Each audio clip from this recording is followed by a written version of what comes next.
Hello दोस्तों, कैसे आप लोग। मैं उम्मीद करता हूं कि आप अच्छे होंगे और आपका पढ़ाई अच्छा चल रहा होगा।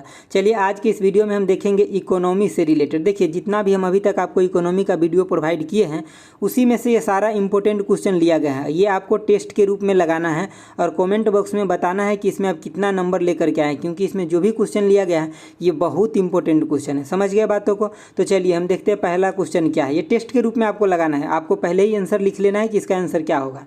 ठीक है, तो देखिए पहला क्वेश्चन क्या है कि national income is also called. जो नेशनल इनकम होता है उसको हम और क्या बोलते थे। हम आपको पढ़ाए थे कि जब हम एनएनपी को फैक्टर कॉस्ट पे कैलकुलेट करते हैं तो उसे ही क्या बोलते हैं, तो नेशनल इनकम बोलते हैं। समझ गए ना। हम आपको क्या क्या पढ़ाए थे, तो जीडीपी पढ़ाए थे, उसके बाद हम एनडीपी पढ़ाए थे, उसके बाद क्या पढ़ाए थे, तो जीएनपी पढ़ाए थे, उसके बाद क्या पढ़ाए थे, तो एनएनपी पढ़ाए थे। इसको हम ये भी बताए थे कि इसको मतलब फैक्टर कॉस्ट पे कैसे कैलकुलेट करते हैं, फिर मार्केट कॉस्ट पे कैसे कैलकुलेट करते हैं, ये सब हम आपको बताए थे। अगर ये चीज़ें क्लियर नहीं है तो एक बार आप इकोनॉमी का वीडियो जरूर देखिए। ठीक है, चलिए देखते हैं दूसरा क्वेश्चन।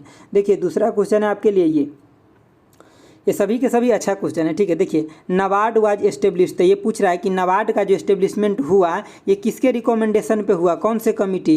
तो ये कौन से कमिटी के ऊपर हुआ था, कौन सा कमिटी के रिकमेंडेशन पे हुआ था, आपको आंसर पता चल गया ना। चलिए अब हम बताते हैं। देखिए इसका आंसर होगा डी, शिवरामन समिति का कमिटी के आधार पर इसका मतलब एस्टेब्लिशमेंट हुआ था नाबार्ड का। ठीक है, और यहाँ से नाबार्ड का फुल फॉर्म भी कई बार पूछा जाता है। ठीक है, तो मैं बोलता हूँ, आप सुन लीजिए एक बार। देखिए national bank for agriculture and rural development, इसका फुल फॉर्म होता है नाबार्ड का। समझ गए बात। और अगर इसका आपको स्थापना पूछ दे कि कब हुआ था, ये भी कई बार एग्जाम में पूछा गया है, तो इसको आपको याद रखना है कब, तो 12 जुलाई 1900 कब, तो 82। अगर इतना आपको पता हो गया 12 जुलाई 1982, तो हम आपको पूरे के पूरे पंचवर्षीय योजना पढ़ा चुके हैं। तो आप ये मुझे बताइए कौन से पंचवर्षीय योजना में हुआ था। बात समझ गए ना। इसका अभी एक चीज़ और इंपॉर्टेंट हो जाएगा कि इसका हेड क्वार्टर कहाँ है, हेड क्वार्टर। तो हेड क्वार्टर इसका मुंबई में है नाबार्ड का। और दूसरी बात कि इसका अभी करंट अफेयर के लिए इंपॉर्टेंट क्वेश्चन क्या हो जाएगा कि इसका सीईओ कौन है, सीईओ तो कौन है, जी आर चिंताला। ठीक है, तो आप इसका मैं शॉर्ट फॉर्म लिख दिया हूँ, आप इसका फुल फॉर्म लिख लीजिएगा, या आपको पता है तो सिर्फ सुन लीजिए। समझ गए बातों को। चलिए आगे क्वेश्चन देखते हैं। तीसरा नंबर क्या है। देखिए क्वेश्चन क्या कह रहा है, 3 नंबर क्वेश्चन जो ये कह रहा है कि the great depression occur during. तो मतलब ग्रेट डिप्रेशन यानी कि महामंदी कब आया था, महामंदी का समय आपका दौरान पूछ रहा है कि किस ड्यूरेशन में आया था।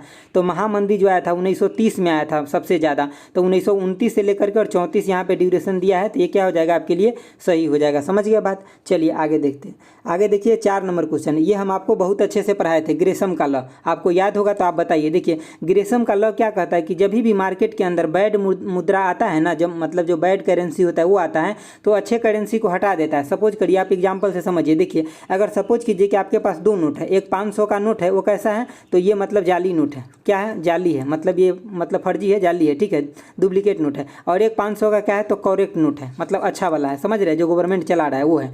तो आप मार्केट में जाइएगा तो आपका मन में सबसे पहली बात क्या होगा कि हमारे पास जो जाली नोट है ना यही चला लेते अगर चल जाएगा तो, और ये अच्छा वाला रख लेते हैं। तो यही होता है, ग्रेसम यही बोले थे कि मार्केट के अंदर क्या होता है, ये अगर बैड नोट आता है ना तो वो क्या करता है कि अच्छे नोट को बाहर कर देता है। अच्छे नोट का बाहर करने का सेंस मतलब क्या, लोग अपने अपने घर में इसे रखने लगते हैं और मार्केट के अंदर ये चीज़ें प्रचलित होने लगता है। ठीक है, तो अब आप इसका आंसर बताइए क्या होगा। देखिए ऑप्शन नंबर बी में क्या लिखा हुआ कि bad money replace the good money in circulation. मतलब जैसे कि मार्केट के अंदर जो भी मनी का सर्कुलेशन हो रहा है उसमें क्या होता है, जब बैड मनी आता है तो रिप्लेस कर देता है किसको, गुड मनी को, गुड मनी को हटा देता है। ठीक है, मतलब यहाँ पे लिखा है देखिए कि बुरा पैसा प्रचलन में अच्छे पैसे की जगह ले लेता है। समझ गया बातों को। चलिए आगे देखते हैं। आगे आपका 5 नंबर क्वेश्चन है। आप सबका आंसर अपना कॉपी में लिखते भी रहिएगा, क्योंकि लास्ट में आपको बताना भी है। ठीक है, आपको अगर दिक्कत होता है तो उसको पॉज कर दीजिए वीडियो को, उसके बाद लिखिए। देखिए time period of 5 year plan, हम आपको 5 ईयर का सभी प्लान याद करा दिए थे। अगर आपको याद होगा, अगर हिंदी वाला वीडियो आप देखे होइएगा तो ठीक है। देखिए 5 ईयर प्लान कब से शुरू हुआ था, तो 1951 से शुरू हुआ था। और पहला कब तक चला था, तो 56 तक चला था। फिर दूसरा कब, तो 56 से लेकर के और 61 तक चला था। बात समझ गया। तीसरा कब तक चला था, तो 61 से लेकर के और कहाँ 66 तक चला था। और 66 से लेकर के और 69 तक क्या हुआ था कि एक क्या हुआ था कि वो योजना अवकाश आ गया था। समझ गए ना बातों को। उसके बाद ये देखिए, ये पहला हो गया आपका, ये हो गया दूसरा और ये हो गया तीसरा। अब जो चौथा चला वो कब से चला, तो 69 से लेकर कब तक, तो ये चला 74 तक। समझ गए ना बात को। अब 74 से आगे क्या चला था, तो 74 से लेकर के और 78 तक 5वां चला था। समझ गए। और 78 से लेकर के और 79 तक कौन सा चला था, तो ये चला था आपका 6ठा चला था। समझ गए बातों को ना, तो ये 6ठा चला था। यही 5वां योजना जो है ना, ये 1 वर्ष पहले खत्म हो गया था। ये होना चाहिए था एक्चुअली कहाँ, तो 79 में। नहीं, यहाँ पे 78 हो गया ना, तो यहाँ पे 2 साल के लिए अवकाश हुआ था फिर से, ठीक है, 2 साल के लिए रोलिंग प्लान आया था। तो यहाँ फिर 80 से अब चलेगा, 80 से लेकर के कहाँ तक, तो 85 तक चलेगा। समझ गए बातों को। तो यहाँ 2 साल के लिए फिर से रोलिंग प्लान आया था। तो आप यहाँ पे देखिए कौन सा पूछ रहा है आपसे, छठी पूछ रहा है। तो अगर आपको याद नहीं भी है, लेकिन ये सीक्वेंस अगर आप पढ़े हुए हैं जैसे हम बताए हैं, तो आप आराम से निकाल लीजिएगा। देखिए पहला ये हो गया, हमको तो यह भी हमको पता है, लेकिन हम आपको बता रहे हैं। देखिए 1 हो गया यहाँ पे, 2 हो गया ये, और 3 आपका कहाँ से हो गया, ये हो गया। चौथा कहाँ से हो गया, तो देखिए चौथा हो गया आपका 69 से लेकर के 74, और पाँचवा कहाँ, तब 74 से लेकर के 78। तो आपको छठा पूछा था तो कहाँ 80 से लेकर के 85 होगा। तो ऑप्शन कौन हो जाएगा, ए नंबर ऑप्शन हो जाएगा। तो ये सब हम सीक्वेंस में आपको बताए थे वहाँ पे, अगर आपको याद होगा तो। समझ गए ना बातों को। चलिए देखते हैं आगे। देखिए क्वेश्चन को, आगे आपका छठा नंबर क्वेश्चन है। क्या कह रहा है कि which of the following is a capital revenue expenditure. तो कैपिटल रिवेन्यू एक्सपेंडिचर में हम आपको क्या बताए थे कि गवर्नमेंट के पास जो भी कोई लोन है या कर्ज लिया हुआ है कहीं से, उन चीज़ों को क्या करते हैं कि सधाते हैं। समझ रहे हैं। तो यहाँ देखिए इंटरेस्ट पेमेंट है, तो इसमें आप बात में नहीं फंसिएगा। इंटरेस्ट पेमेंट का मतलब है कि वो पूरा का पूरा जो प्रिंसिपल मनी ले रहा है वो नहीं चुका रहा है, सिर्फ उसके ऊपर ब्याज लग रहा है वो चुका रहा है। लेकिन हम आपको बताए थे कि कैपिटल एक्सपेंडिचर में क्या करते हैं कि रीपेमेंट्स ऑफ लोन, जैसे कि कोई भी देश से लोन अगर लिया हुआ है तो उसको क्या करेगा, वो पूरे के पूरे प्रिंसिपल अमाउंट के साथ लौटाता है। तो उसे हम बोलते हैं क्या, रीपेमेंट्स ऑफ लोन। समझ गए बातों को। चलिए आगे देखते हैं 7वां नंबर क्वेश्चन। 7वां नंबर क्वेश्चन को देखिए और आप खुद लगाइए पहले क्या होगा, उसके बाद मैं बताऊंगा, क्योंकि ये सब लॉ हम बताए थे आपको इकोनॉमी में। देखिए क्या है कि व्हेन इनकम इंक्रीज, जब किसी भी आदमी का इनकम इंक्रीज करता है तो आगे क्या लिखा है, कंजम्पशन ऑल्सो इंक्रीज। ये बात तो सही है, कंजम्पशन इंक्रीज करेगा। सपोज कीजिए आप पहले आपका तनख्वाह था 50,000, ठीक है, मतलब 50,000 रुपया था। अब आपका तनख्वाह कितना हो गया कि 1 लाख हो गया, ठीक है, मैं यहाँ लिख देता हूँ 1 लाख रुपया हो गया। तो आपका इनकम इंक्रीज हो गया। सपोज कीजिए आप पहले कितना खर्च करते थे, तो 10,000 खर्च करते थे। मतलब यहाँ पे मान के चलिए कि आप 10,000 खर्च करते थे, तो अब क्या करने लगे कि आप 15,000 खर्च करने लगे। कितना करने लगे, 15,000 खर्च करने लगे। तो आपको यहाँ पे क्या दिखा कि अगर आपका इनकम इंक्रीज हुआ है तो खर्च तो आपका इंक्रीज हुआ है, लेकिन कैसा पोर्शन में, लोअर पोर्शन में। क्यों, क्योंकि आपका देखिए इनकम यहाँ 2 गुना हो गया और खर्च क्या हो गया कि यहाँ पे 1.5 गुना हुआ। समझ गए ना बात। तो यही लॉ है, ये अपने आप रियल जीवन से कनेक्ट मत कीजिएगा ना, तब बोलिए कि सर हमारा तो कमाई कम है, खर्चे ज़्यादा है। तो इसको लेकर के आपको नहीं चलना है। जो लॉ दिया गया है उसमें इकोनॉमी में, उसके बेसिस पे आपको चलना है। तो कौन सा हो जाएगा, ऑप्शन ए हो जाएगा कि जब इनकम आपका इंक्रीज होता है तो कंजम्पशन में जो इंक्रीज होता है लोअर पोर्शन में, मतलब इंक्रीज तो होता है लेकिन as a lower amount increase होता है। ऐसा नहीं कि जितना आपका इनकम इंक्रीज हुआ उतना ज़्यादा खर्चों इंक्रीज हो जाएगा, ऐसा नहीं होता। ये इकोनॉमी का मतलब स्टेटमेंट है, ठीक है, इसको आपको याद रखना है। समझ गया बात को। चलिए आगे देखते हैं 8 नंबर क्वेश्चन। देखिए ये काफ़ी अच्छा क्वेश्चन है, इसको आप बातों को समझिए। देखिए the term micro and macro economy first time introduce किसके द्वारा किया गया था। तो ये हम क्वेश्चन आपको बताए थे और ये भी हम बोले थे कि देखिए ये किताब में नहीं लिखा हुआ है लेकिन आप कहीं पे लिख लीजिए। तो आप बोले थे यस। चलिए देखिए पहला में क्या है यहाँ पे, तो इसका जो क्वेश्चन का जो आंसर होगा कि माइक्रो और मैक्रो को अलग किसने किए थे, इंट्रोड्यूस किसने किए थे, तो रैगनर फिशर के द्वारा ये चीज़ें किया गया था। समझ गए बात को। और देखिए फादर ऑफ इकोनॉमी आपसे पूछे तो कौन हो जाएंगे, एडम स्मिथ। फादर ऑफ क्या, तो इकोनॉमी, एडम स्मिथ। अगर आपको माइक्रो इकोनॉमी, माइक्रो स्पेशल अगर माइक्रो इकोनॉमी का फादर पूछे तभी भी एडम स्मिथ ही होगा, इस बात को आपको ध्यान रखना है। और माइक्रो और मैक्रो को अलग कौन किए थे, तो रैगनर फिशर, जो आपका क्वेश्चन पूछा गया वो। अगर मैक्रो इकोनॉमी पूछ दे, मैक्रो इकोनॉमी, तब कौन हो जाएगा, जे.एम. केन्स हो जाएंगे, ठीक है। तो ये चीज़ें आपको याद रखना है। माइक्रो मैक्रो ये सबको हम बहुत अच्छे लेवल से आपको बताए थे। हम क्या बोले थे कि माइक्रो जो होता है इसमें हम छोटे लेवल पे स्टडी करते हैं, जैसे कि हम किसी एक छोटा सा कंपनी का, मतलब जैसे कि जो उसका इनकम है उसका हम स्टडी करते हैं, या किसी परिवार का इनकम स्ट्रक्चर का स्टडी करते हैं। लेकिन मैक्रो में क्या होता है कि हम नेशनल लेवल का इनकम देखते हैं, अनएम्प्लॉयमेंट देखते हैं, इन सब चीज़ों को हम मैक्रो लेवल पे करते थे और माइक्रो लेवल पे छोटे छोटे चीज़ों का हम एनालिसिस करते थे। समझ गया बातों को ना। तो ये सब चीज़ें हम आपको बता चुके हैं। अगर आपको याद नहीं है तो रिविजन करना बहुत जरूरी है, क्योंकि इसी तरह का क्वेश्चन आएगा आपके एग्जाम में, क्योंकि बहुत अच्छे से सोच समझ के इस क्वेश्चन को डाला गया आपके लिए। चलिए आगे देखिए। The first 5 year plan is also known as, हम जब 5 ईयर प्लान बताए थे आपको हिंदी में, तो वहाँ पे हम क्या बताए थे कि सब के जो भी इंपॉर्टेंट था वो सब हम आपको बता दिए थे। तो हम क्या बोले थे कि फर्स्ट 5 ईयर प्लान को हम और किस नाम से जानते हैं, क्योंकि वो मॉडल जो दिया गया था किनके द्वारा, तो हेराल्ड डोमर मॉडल के आधार पर था वो, मतलब इन्हीं के द्वारा वो मॉडल दिया गया था। और सेकेंड तो पीसी महालनोबिस, हम आपको ये भी बता दिए थे सेकेंड वाला को। चलिए यहाँ पे सी नंबर में जो लिखा है ना गाडगिल मॉडल, तो आपको बताना है ये कौन सा 5 ईयर प्लान को दिए थे, गाडगिल मॉडल के आधारित कौन सा 5 ईयर प्लान था, आपको बताना है यहाँ पे, ठीक है। समझ गए बात को। चलिए आगे देखते हैं। आगे देखिए, आगे यहाँ पे कि 20 points programme was introduced in which plan year. देखिए दोस्तों, एक चीज़ हम आपको बता रहे हैं, आप सोच रहे हो कि सर आप 3-4 क्वेश्चन तो मतलब प्लान इकोनॉमी से ही डाल दिए, तो मैं इसलिए डाला हूँ क्योंकि मैं ये पढ़ा चुका हूँ। अगर आप 3-4 क्वेश्चन नहीं देखिएगा तो एक एक ऐसा कौन क्वेश्चन देख लीजिएगा जो सीधे आपके एग्जाम में आ जाएगा? ये पॉसिबल है क्या? ऐसा कोई भी टीचर आपको बाढ़ी क्वेश्चन ना बना के दे देगा जो आप सीधे सीधे एग्जाम में आपका टिक लगा दीजिएगा। समझ रहे हैं ना? मतलब आस पास जितना भी इंपॉर्टेंट लगता है वो सब आपको पढ़ना पड़ेगा। समझ रहे हैं? बात थोड़ी कड़वी है लेकिन आपको पचाना पड़ेगा इसे। चलिए देखिए, 20 पॉइंट प्रोग्राम का जो इंट्रोड्यूस हुआ था ये कौन से 5 ईयर प्लान में हुआ था? तो ये हुआ था 5th 5 ईयर प्लान में हुआ था। समझ गए बातों को? चलिए आगे देखते हैं। 20 सूत्री कार्यक्रम जो हुआ था उसी के बारे में पूछा गया, जो हिंदी में लोग समझते हैं उनके लिए। देखिए, मार्जिनल कॉस्ट क्या होता है या सीमांत लागत क्या होता है? तो देखिए, मार्जिनल कॉस्ट उसे बोलते हैं ना जो कॉस्ट आप एक्स्ट्रा कोई भी चीज़ प्रोड्यूस करते हैं। सपोज कीजिए आपका कंपनी का कैपेसिटी कुछ और है, लेकिन कभी ज़रूरत अगर ज़्यादा का आ गया तो आप एक्स्ट्रा चीज़, सपोज कीजिए कि आपके पास कंपनी है, आप क्या करते हैं 100 यूनिट प्रोडक्ट को क्या करते हैं? प्रोड्यूस करते हैं। बात सही है। और 100 यूनिट का जब प्रोड्यूस करते हैं तो आपको कितना? तो 1000 रुपया आपको क्या कॉस्ट लगता है, मतलब 1000 रुपया कॉस्ट लगता है। समझ गया बात को? अब आप क्या किए ना कि यहाँ पे आप मान लीजिए कि 100 यूनिट की जगह 150 यूनिट कर लिए। ठीक है, 150 यूनिट आपको किसी दिन करना पड़ गया और इसका कॉस्ट लग गया, मैं ऐसे ही ले रहा हूँ रेंडम कि ठीक है कि 1500 रुपया कॉस्ट भी लग गया। तो आप क्या देखिए यहाँ पे 50 यूनिट जो एक्स्ट्रा प्रोड्यूस किए ना, तो इस 50 यूनिट एक्स्ट्रा का कॉस्ट आपको यहाँ कितना भरना पड़ा? तो आपको भरना पड़ा यहाँ पे 500 रुपया। तो एक यूनिट का कितना कॉस्ट भरना पड़ेगा? तो अगर इसमें 50 से डिवाइड कीजिएगा तो कितना होगा? 10 रुपया हो जाएगा। तो कहने का मतलब ये हुआ कि यही जो एक्स्ट्रा कॉस्ट जो आया ना एक यूनिट पर, जितना आपका प्रोडक्शन था उससे अगर आप एक्स्ट्रा प्रोडक्शन करते हैं और उसके पर यूनिट पर जो कॉस्ट लगता है ना, इसी को हम क्या बोलते हैं? मार्जिनल कॉस्ट बोलते हैं। तो इसका मार्जिनल कॉस्ट कितना हो गया? तो 10 रुपया हो गया। तो चलिए आप देखिए ऑप्शन में कौन सा होगा। तो देखिए ऑप्शन बी क्या कह रहा है कि cost of producing an extra unit of output. अगर आप कोई भी एक्स्ट्रा यूनिट निकालते हैं तो उसके ऊपर जो कॉस्ट लगता है उसी को हम क्या बोलते हैं? मार्जिनल कॉस्ट बोलते हैं। समझ गए बातों को? चलिए आगे देखते हैं। आगे आपके लिए 13 नंबर क्वेश्चन है, समझिए इसको क्या कर रहा है।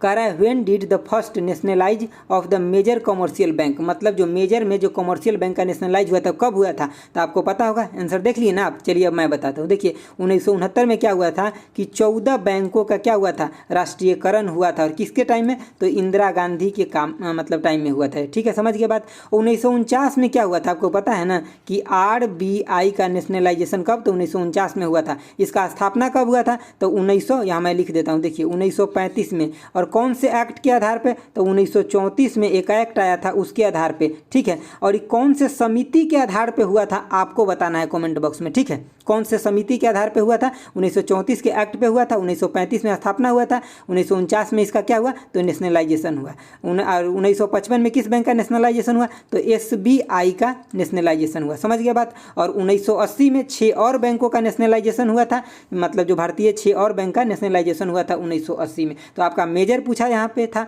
तो मेजर का कब हो जाएगा? 1969, मतलब ठीक है 1969 हो जाएगा। समझ गया बातों को?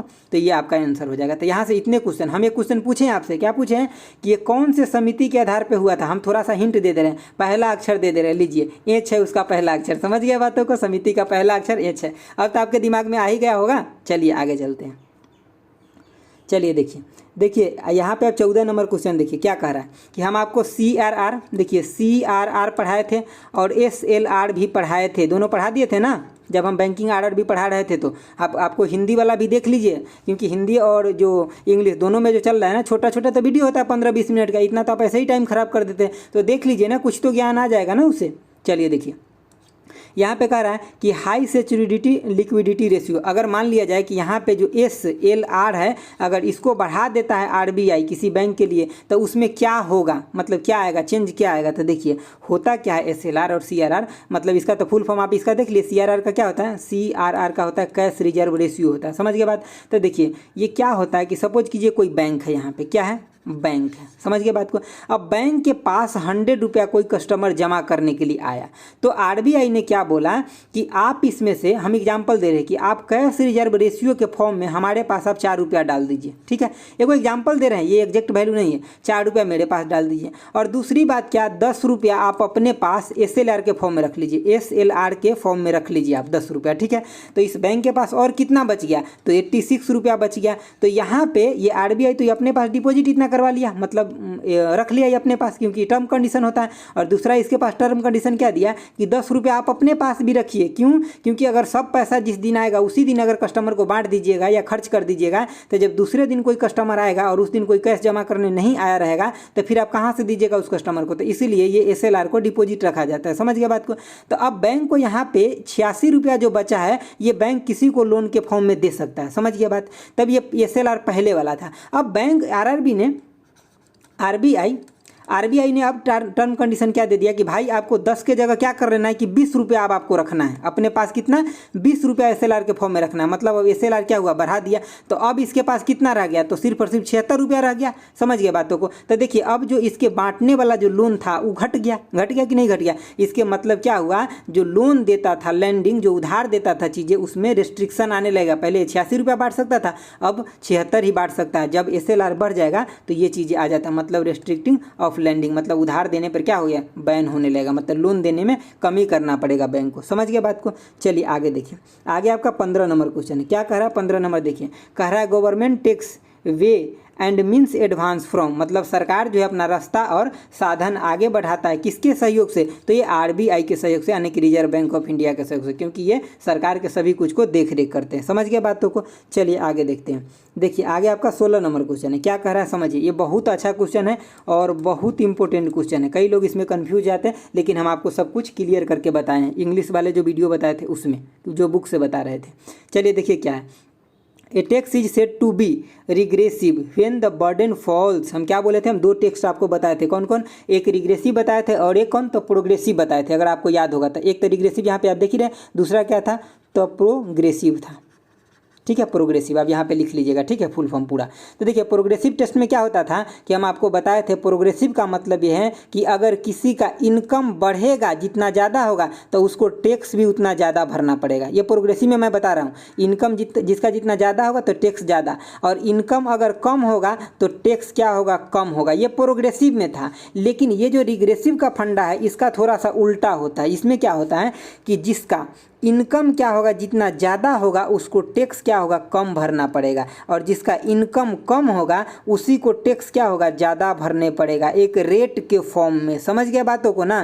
तो यही चीज़ इसमें रिग्रेसिव टैक्स में होता है। ये सब हम आपको समझाए भी है। तो यहाँ पे देख लीजिए ऑप्शन क्या होगा कि more heavily on poor than richer. मतलब रिग्रेसिव टेस्ट में क्या होता है कि सबसे ज़्यादा बर्डन किसके ऊपर होता है? पुअर के ऊपर होता है। किसके कंपेरिजन में? रिचर जो मतलब अमीर लोग होता है उसके कंपेरिजन में ज़्यादा होता है। ये पुअर लोग के ऊपर इसका बर्डन होता है, गरीब लोगों के ऊपर होता है रिग्रेसिव टैक्स में। समझ गए बातों को ना अब अच्छे से। चलिए आगे देखते हैं।